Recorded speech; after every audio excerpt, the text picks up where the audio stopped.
همانطور که می‌دانید، هیجان در بازار رمزارزها دوباره اوج گرفته است.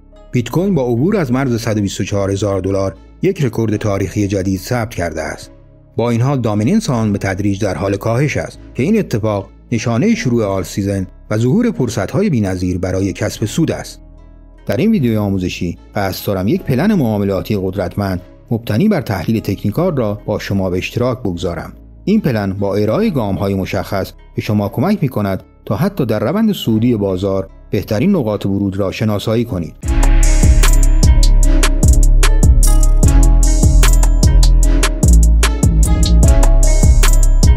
حال بیایید با اصول اولیه شکل‌گیری نواحی عرضه و تقاضا شروع کنیم. در یک روند صعودی، هر زمان که قیمت موفق به شکستن یک سقف به سمت بالا می شود، یک ناحیه تقاضای میتیگیت نشده جدید ایجاد می شود. این ناحیه به حرکت قدرتمند و تکانشی که منجر به شکست شده متصل است. به همین ترتیب در یک روند نزولی، وقتی قیمت یک کف اصلی را به سمت پایین می شکند، یک ناحیه عرضه میتیگیت نشده تشکیل می شود. در نتیجه نواحی عرضه و تقاضا نقاطی در نمودار هستند که قیمت از آنها یک حرکت جهشی قوی را آغاز کرده و باعث شکست ساختار یا بریک آپ استراکچر در بازار شده است. شاید از خودتون بپرسید چرا شناسایی این مناطق اینقدر مهم است؟ نکته کلیدی اینجاست. این نواحی نقاطی هستند که پول هوشمند یا همان سرمایه مؤسسات بزرگ برای اولین بار وارد بازار می شود. این اتفاق معمولاً در ابتدای یک حرکت قیمتی بزرگ رخ می دهد. این مؤسسات سفارشات خود را به صورت یکجا وارد نمی کنند، بلکه آنها را به تدریج و در چند مرحله اجرا می کنند. وقتی قیمت برای اولین بار از این نواحی دور می شود، تمام سفارشات و مؤسسات پر نمی شود. بنابراین زمانی که قیمت دوباره به این مناطق برمیگردد، آنها این بازگشت را فرصتی برای تکمیل سفارشات باقی مانده خود می‌بینند. در نتیجه با ورود مجدد این حجم بزرگ از سرمایه، قیمت دوباره جهش پیدا می‌کند و یک حرکت قوی دیگر آغاز می‌شود. به بیان ساده، این نواحی شبیه به پایگاه‌های عملیاتی برای پول هوشمند هستند. وقتی قیمت به آنها نزدیک می‌شود، مؤسسات برای دفاع از پوزیشن‌های خود وارد عمل می‌شوند و همین دفاع است که باعث تغییر جهت قیمت می‌شود.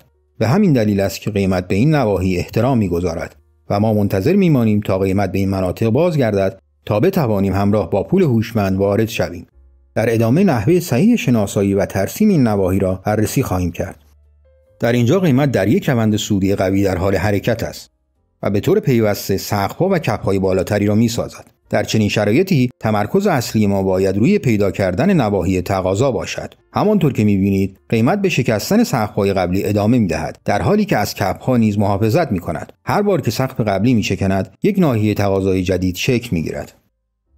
از پایین سمت چپ شروع به بررسی می‌کنیم. می‌توانید ببینید که قیمت با یک حرکت تکانشی سقف قبلی را به سمت بالا می‌شکند. این شکست ساختار یک ناحیه تقاضا در منشأ حرکت ایجاد می‌کند. برای ترسیم دقیق این ناحیه باید کندله‌هایی را در نظر بگیریم که آغازگر این حرکت صعودی قوی بودند. در این مثال دو کندل نزولی آخر قبل از شروع حرکت صعودی ناحیه تقاضای ما را تشکیل می‌دهند. دوباره شاهد شکل‌گیری یک سقف بالاتر هستیم. پس از اینکه قیمت برای مدت کوتاهی به عقب برمیگردد، مجددا به سمت بالا هجوم می‌آورد و از سقف قبلی عبور می‌کند و باعث ایجاد یک شکست ساختار صعودی می‌شود. این اتفاق نشان دهنده ایجاد یک ناحیه تقاضای جدید در نقطه شروع این حرکت تکانشی و قدرتمند است.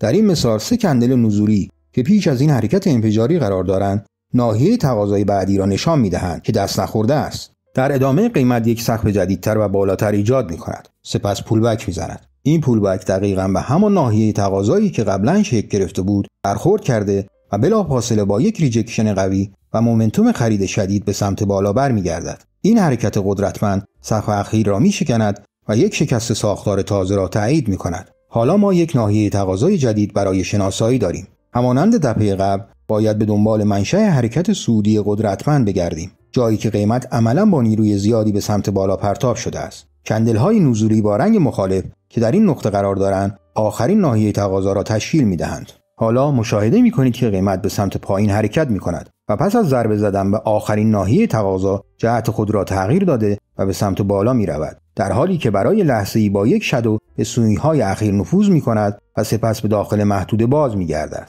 تجزیه و تحلیل دقیق این حرکت از اهمیت ویژه‌ای برخوردار است. از آنجایی که قیمت بالاتر از سقف اصلی قبلی بسته نشده است، این حرکت نمی‌تواند به عنوان یک شکست ساختار معتبر در نظر گرفته شود. نکته مهم اینجاست که وقتی قیمت فقط نقدینگی بالای یک سقف را جارو می‌کند و بالای آن بسته نمی شود، هیچ ناحیه عرضه یا تقاضای جدیدی شکل نمی گیرد، چون شکست ساختار واقعی رخ نداده است. در این حالت قیمت فقط نقدینگی بالای آن سوینگ های را جمع می کند تا برای حرکت بعدی خود سوختگیری کند.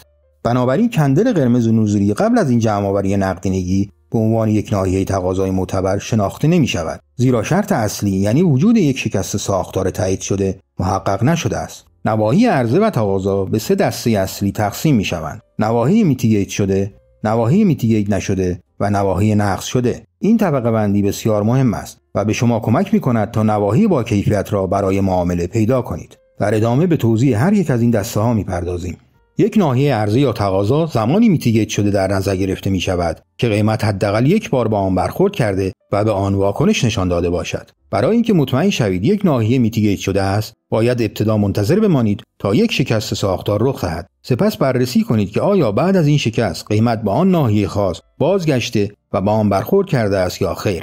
به عنوان نمونه در این شرایط توجه کنید که قیمت بعد از شکست ساختار به ناحیه تقاضا نرسیده است. این نشان می‌دهد که این ناحیه هنوز میتیگیت نشده است، چرا که هر میتیگیتی که پیش از شکست ساختار انجام شده باشد فاقد اعتبار است. مطلب مهم دیگر این است که به محض اینکه یک ناحیه عرضه یا تقاضا میتیگیت می‌شود، باید توجه خود را به ناحیه بعدی معطوف کنید. این کار معمولاً نشان دهنده یک سیگنال قدرتمند برای ادامه روند است. اگر ناحیه عرضه یا تقاضای بعدی نیز واکنش نشان داد، می توانید به سراغ ناحیه بعدی بروید و به همین ترتیب ادامه دهید. در حقیقت شما با این روش ساختار بازار را گام به گام و همسو با جریان روند ترسیم می کنید. مانند اوردر بلاک ها، نواحی عرضه و تقاضا نیز مفهومی یک بار مصرف هستند. این یعنی فقط زمانی که قیمت برای اولین بار به آنها می رسد، می توانیم از آنها برای تحلیل یا پیدا کردن فرصت های معاملاتی استفاده کنیم. به محض اینکه یک ناحیه عرضه، تقاضا یا اوردر بلاک میتیگیت شود، دیگر برای معاملات بعدی ناحیه مناسب و با کیفیت محسوب نمی شود. نواحی میتیگیت نشده به مناطقی گفته می شود که از زمان شکل‌گیری قیمت هنوز به آنها نرسیده است. این مناطق از اهمیت زیادی برخوردارند و باید آنها را زیر نظر بگیرید، چون احتمال زیادی وجود دارد که قیمت برای پر کردن این مناطق به سمت آنها برگردد. اغلب این بازگشت‌ها منجر به واکنش‌ها یا برگشت‌های قوی در قیمت می‌شوند. نواحی نقص شده. این نواحی همونطور که از نامشان پیداست مناطقی هستند که قیمت به آنها احترام نمی‌گذارد. در عوض از آنها عبور کرده و در جهت مخالف فراتر از آنها با بدنه کندل بسته می‌شود. اهمیت این نواحی به این دلیل است که نواحی عرضه و تقاضای نقص شده به ما اطلاعات مهمی می‌دهند، مانند اینکه کدام سمت بازار کنترل را در دست دارد، تغییرات احتمالی در ساختار بازار کجا ممکن است رخ دهد و چگونه می‌توان برای حرکت بزرگ بعدی آماده شد. حالا بیایید بررسی کنیم که چطور می توانید از نواحی عرضه و تقاضا برای ساختن یک مدل معاملاتی سودآور در بازار رمزارزها استفاده کنید. چه به عنوان یک تریدر فعال در بازار کریپتو فعالیت کنید و چه صرفاً سرمایه‌گذار باشید، باید یک اصل اساسی را بدانید. قیمت ورود مهمترین فاکتوری است که مشخص می کند آیا می توانید در بازار دوام بیاورید و سود مستمر کسب کنید یا خیر. تفاوتی نمی کند که یک هولدر بلند مدت هستید، در بازار اسپات معامله می کنید یا از مارجین و اهرم استفاده می کنید. قیمت ورود شما همیشه عامل تعیین کننده اصلی است.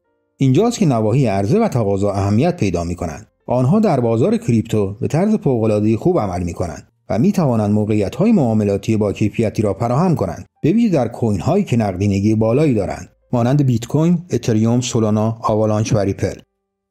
حالا به سراغ نسخه ویژه عرضه و تقاضا برای معاملات در دنیای رمزارزها می رویم. فرض کنید ما در یک بازار سودی هستیم و قیمت در حال حرکت رو به بالاست. این بدان معناست که ما روی فرصت‌های خرید تمرکز می‌کنیم. اولین کاری که باید انجام دهید این است که در نمودار 4 ساعته یا 1 ساعته جدیدترین ناحیه تقاضای دست نخورده را پیدا کنید. به یاد داشته باشید که در بازار رمزارزها نواحی عرضه و تقاضا در این تایم فریم‌ها اعتبار و قدرت بیشتری دارند و به احتمال زیاد قیمت به آنها واکنش نشان می‌دهد. پس از اینکه ناحیه عرضه و تقاضا را در یک تایم فریم بالاتر پیدا کردیم، باید صبر کنیم تا قیمت به آن ناحیه برگردد. بعد از بازگشت قیمت به یک تایم فریم پایین‌تر مانند 5 یا 15 دقیقه می‌رویم تا نشانه‌ای از برگشت بازار را پیدا کنیم. این نشانه می‌تواند یک تغییر ساختار بازار یا یک تغییر ماهیت یا چنج آف کاراکتر مشخص باشد. این اولین لایه تاییدیه برای ورود به معامله است. این تغییر سیگنال می‌دهد که حرکت نزولی کوتاه در حال پایان یافتن است و مومنتوم سودی احتمالاً در حال بازگشت است. در چنین شرایطی انتظار می‌رود که قیمت با روند سودی غالب در تایم فریم‌های بالاتر همسو شود. پس از اینکه تغییر ساختار بازار تایید شد و در حالی که انتظار داریم که قیمت به سمت بالا حرکت کند، باید به دنبال فرصتی برای خرید بگردیم. در این مرحله تمرکز ما بر روی پیدا کردن یک FPG سعودی، یک اوردر بلاک یا یک FPG معکوس است که درون حرکت تغییر ساختار شکل گرفته است. این نواحی اغلب مانند آهنربا عمل می‌کنند و قیمت احتمالاً پیش از ادامه مسیر صعودی خود به سمت آنها باز می‌گردد. برای اینکه در این شرایط پوزیشن باز کنید، می توانید یک اوردر بای لیمیت را در یکی از نواحی ورود که از قبل مشخص کرده اید قرار دهید. به عنوان نمونه، اگر استراتژی شما هولد کردن بلند مدت است، این کار به شما امکان می‌دهد تا در یک نقطه بهینه وارد بازار شوید و با اطمینان پوزیشن خود را حفظ کنید. اما اگر به صورت اثبات یا مارجین اهرمدار معامله می‌کنید، مدیریت ریسک از اهمیت بالایی برخوردار است. در این شرایط باید حد ضرر خود را چند پیپ پایین‌تر از سوینگ لو قرار دهید تا از سرمایه‌تان محافظت کنید. برای اینکه سود خود را برداشت کنید، دو روش اصلی وجود دارد. می توانید نزدیکترین استخر نقدینگی را در همان تایم فریم که در حال تحلیل هستید به عنوان هدف در نظر بگیرید، یا اگر می خواهید یک حرکت بزرگتر را شکار کنید، می توانید سطوح کلیدی موجود در تایم فریم های بالاتر را برای خروج از معامله هدف قرار دهید. برای اینکه این پلن معاملاتی را به درستی اجرا کنید، باید از چند تایم فریم مختلف استفاده کنید تا احتمال موفقیت خود را به حداکثر برسانید. ابتدا با یک تایم فریم بالاتر شروع کنید تا وضعیت کلی بازار را بررسی کرده و نواحی عرضه و تقاضای معتبر و با کیفیت را پیدا کنید، مثل نمودارهای 4 ساعته یا 1 ساعته. پس از آن به تایم فریم پایین‌تر بروید تا به دنبال سیگنال‌های تایید و نقطه ورود باشید. برای این کار معمولاً نمودارهای 15 دقیقه یا 5 دقیقه مناسب‌تر هستند. اگر ترجیح شما این است که نواحی عرضه و تقاضا را در تایم فریم 1 ساعته شناسایی کنید و بعد برای پیدا کردن نقطه ورود به نمودار 5 دقیقه بروید، باید بدانید که تایم فریم 1 ساعته الگوهای پرتکرارتری نسبت به تایم فریم 4 ساعته دارد که برای معامله‌گران فعال بسیار مناسب است. با این حال به یاد داشته باشید که نواحی عرضه و تقاضایی که در تایم فریم 4 ساعته شکل می‌گیرند به طور کلی قابل اعتمادتر و با کیفیت‌تر هستند. اگر تصمیم دارید نواحی عرضه و تقاضا را در تایم فریم 4 ساعته مشخص کنید، پس باید برای ورود به معامله و دریافت تاییدیه به نمودار 15 دقیقه بروید. حالا زمان آن است که تمام این مفاهیم را کنار هم قرار دهیم و اجرای واقعی یک معامله را در یک مثال از نمودار واقعی مرور کنیم.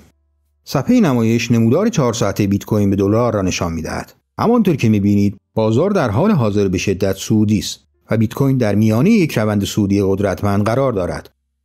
با دقت به نمودار متوجه می‌شوید که قیمت با استفاده از این کندل بزرگ و صعودی یک شکست ساختار ایجاد کرده، به این صورت که آخرین سقف را شکسته و بالاتر از آن بسته شده است. این وضعیت نشان می‌دهد که کنترل بازار در دست خریداران است. بر این اساس انتظار می‌رود که قیمت به حرکت صعودی خود ادامه دهد. با توجه به این تاییدیه، ما باید تمام تمرکز خود را بر روی پیدا کردن فرصت‌های خرید بگذاریم. در ادامه تمرکز ما بر روی نقطه‌ای است که این حرکت قدرتمند و صعودی از آن آغاز شده است، یعنی همان جایی که آخرین شکست ساختار را ایجاد کرده. همین نقطه منشأ یک ناحیه تقاضا را تشکیل می‌دهد. توجه کنید که من این دو کندل نزولی را به عنوان یک ناحیه تقاضا در نظر نمی‌گیرم. اگر خوب دقت کنید متوجه می‌شوید که قیمت با شادوی کندل‌های سبز بعدی پایین‌تر از این کندل قرمز رفته است. از آنجایی که من برای تعریف نواحی عرضه و تقاضا در تایم فریم 4 ساعته بیش از 3 کندل استفاده نمی‌کنم، ناحیه مورد نظر را از پایین‌ترین نقطه حرکت تکانشی یا همان منشأ اصلی حرکت رسم می‌کنم. این کار به ما یک ناحیه تقاضایی دست نخورده و میتیگیت نشده می‌دهد و این دقیقاً همون جایی است که باید تمرکز ما روی آن باشد. این ناحیه یک مکان عالی برای پیدا کردن فرصت‌های خرید است، به شرطی که قیمت با آن پول بک بزند.